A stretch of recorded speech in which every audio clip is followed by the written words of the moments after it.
ಸಂಭ್ರಮಾಚರಣೆಯ ಮಹಾ ದುರಂತ. ವೀಕ್ಷಕರೇ, ಸೋಷಿಯಲ್ ಮೀಡಿಯಾದಲ್ಲಿ ಒಂದು ಫೋಟೋ ಓಡಾಡ್ತಾ ಇತ್ತು. ವಿಐಪಿಗಳ ಮಕ್ಕಳು ಹೇಗೆ ಸಕಲ ಭದ್ರತೆಯ ನಡುವೆ ವಿರಾಟ್ ಕೊಹ್ಲಿ ಮತ್ತು ತಂಡದವರ ಜೊತೆ ಸೆಲ್ಫಿ ತಗೊಳ್ಳೋದ್ರಲ್ಲಿ ಬ್ಯುಸಿ ಆಗಿದ್ರು ವಿಧಾನಸೌಧದ ವೇದಿಕೆಯ ಮೇಲೆ. ಎಲ್ಲ ವಿಐಪಿಗಳ ಮಕ್ಕಳು ವೆರಿ ಸೇಫ್, ತುಂಬಾ ಸೇಫ್ ಆಗಿ. ಬಡವರ ಮಕ್ಕಳು ಬೀದಿ ಹೆಣ ಆಗಿದ್ರು.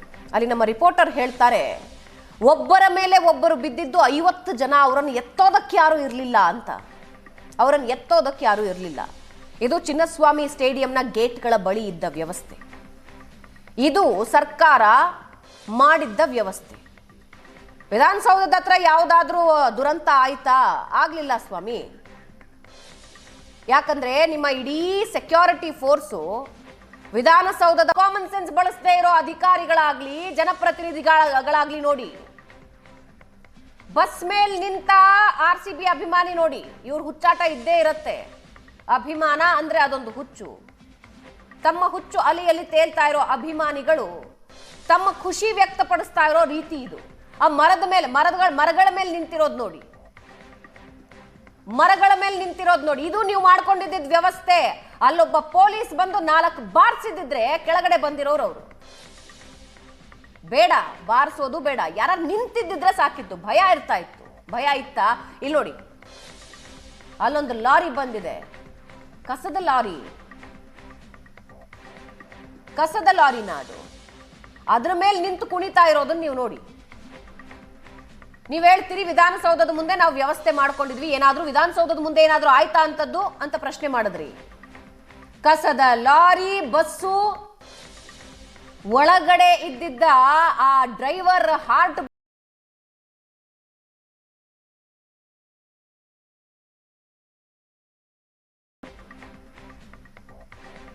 ಪುತ್ಥಳಿಗಳ ಮುಂದೆ ಇದ್ದ ಬ್ಯಾರಿಕೇಡ್ಗಳ ಕಥೆ ನೋಡಿ. ಪರ್ಮನೆಂಟ್ ಬ್ಯಾರಿಕೇಡ್ಗಳವು.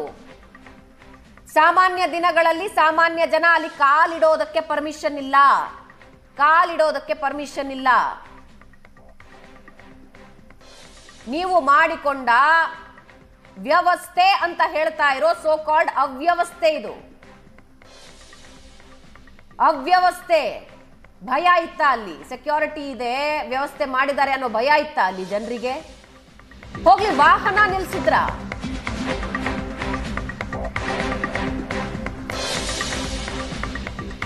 RCB ತಂಡದ ಆಟಗಾರರಿಗೆ ಅಭಿನಂದನೆ ಸಲ್ಲಿಸ್ತೀನಿ, ಬಂದುಬಿಡಿ 4 ಗಂಟೆಗೆ ಅಂತ ಸಿಎಂ ಟ್ವೀಟ್ ಮಾಡ್ತಾರೆ.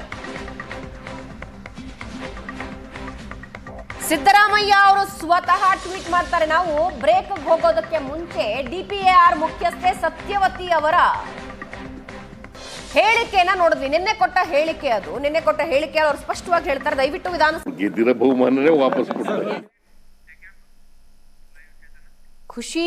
ಖುಷಿ ಎಲ್ಲರಲ್ಲೂ ಎಂಥ ಖುಷಿ. ಹೌದು, ಇರಬೇಕು, ಖುಷಿ ಇರಬೇಕು. ಆದರೆ ಒಂದು ರಾಜ್ಯ ಸರ್ಕಾರವಾಗಿ ತೆಗೆದುಕೊಂಡ ಕ್ರಮಗಳು ಏನೇನು?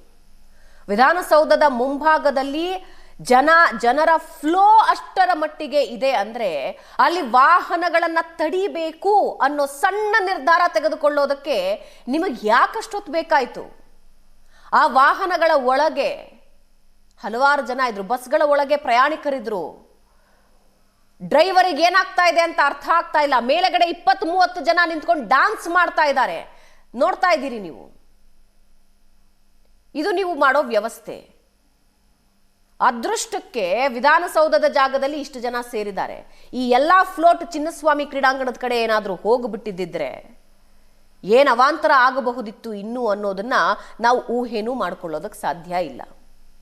2 ಗಂಟೆವರೆಗೆ ಸರ್ಕಾರ ನಿರ್ಧಾರ ತೆಗೆದುಕೊಂಡಿರಲಿಲ್ಲ ಅಂದ್ರೆ ಇಷ್ಟು ತರಾತುರಿಯಲ್ಲಿ ಇಷ್ಟು ರೀತಿಯ ವ್ಯವಸ್ಥೆ ಮಾಡೋದಕ್ಕೆ ಅವಶ್ಯಕತೆ ಏನಿತ್ತು? ನಿಮಗೆ ಅವಶ್ಯಕತೆ ಏನಿತ್ತು? ಯಾವ ಮಹಾನುಭಾವ ಇಷ್ಟು ಪ್ಲಾನ್ ಅನ್ನ ಮಾಡಿದ್ದು? ಇಷ್ಟು ಕೆಟ್ಟದಾಗಿ ಪ್ಲಾನ್ ಮಾಡಿದ್ದು?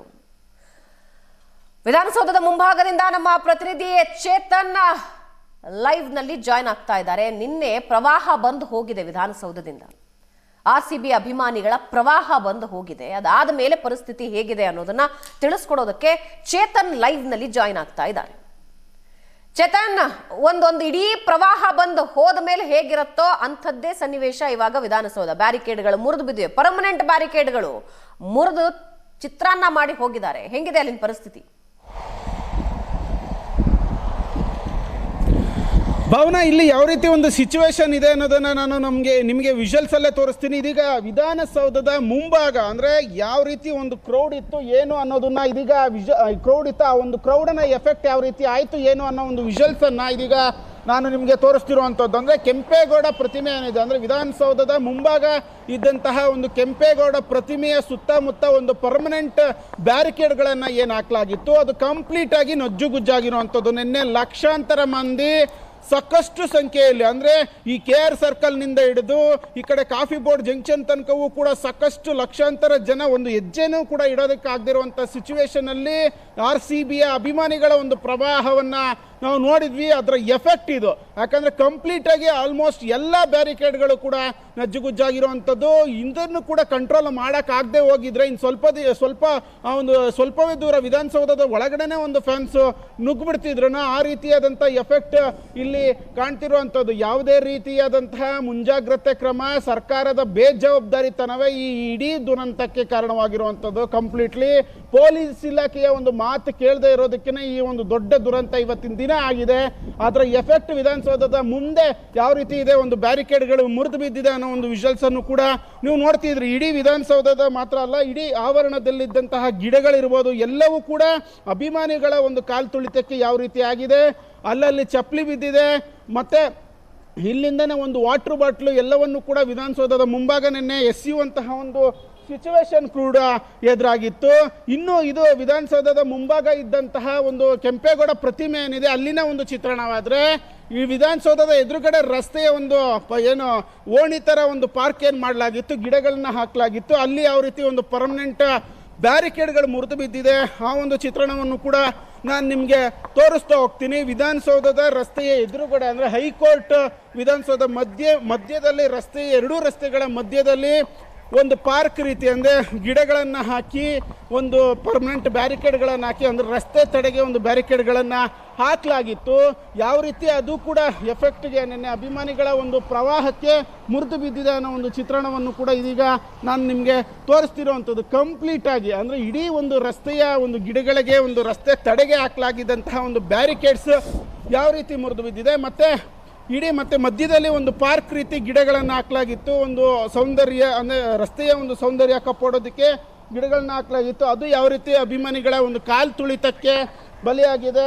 ಫ್ಯಾನ್ಸ್ಗಳ ಒಂದು ಕರ್ಚೀಫ್ ಇರ್ಬೋದು, ಇಡೀ ಒಂದು ಬ್ಲೂಟೂತ್ ಇರ್ಬೋದು, ಗೆಜೆಟ್ಸ್ ಇರ್ಬೋದು, ಯಾವ ರೀತಿ ಇಲ್ಲಿ ಇದೆ ಅನ್ನೋ ಒಂದು ಚಿತ್ರಣವನ್ನು ಮತ್ತೆ ಫ್ಲ್ಯಾಗು ಎಲ್ಲವೂ ಕೂಡ ಅಲ್ಲಲ್ಲಿ ಬಿದ್ದಿರುವಂಥದ್ದು. ಅಂದರೆ ಲಕ್ಷಾಂತರ ಜನ ಫ್ಯಾನ್ಸ್ ನಿನ್ನೆ ಸೇರಿದ್ರು. ಕೋಟ್ಯಾಂತರ ಅಭಿಮಾನಿಗಳನ್ನು ಹೊಂದಿರುವಂತಹ RCB ಫ್ರಾಂಚೈಸಿಗೆ ಇಷ್ಟೊಂದು ಸಣ್ಣ ಮ್ಯಾಚ್ ಆದಾಗಲೂ ಕೂಡ ಸಾಕಷ್ಟು ಸಂಖ್ಯೆಯಲ್ಲಿ ಅಂದರೆ ಯಾವುದೇ ಲೀಗ್ ಮ್ಯಾಚ್ ಆದ್ರೆ ಬೆಂಗಳೂರಿನಲ್ಲಿ ಯಾವ ರೀತಿ ಒಂದು ಕ್ರೌಡ್ ಸೇರಿರುತ್ತೆ ಅನ್ನೋ ರೈಟ್ ಚೇತನ್.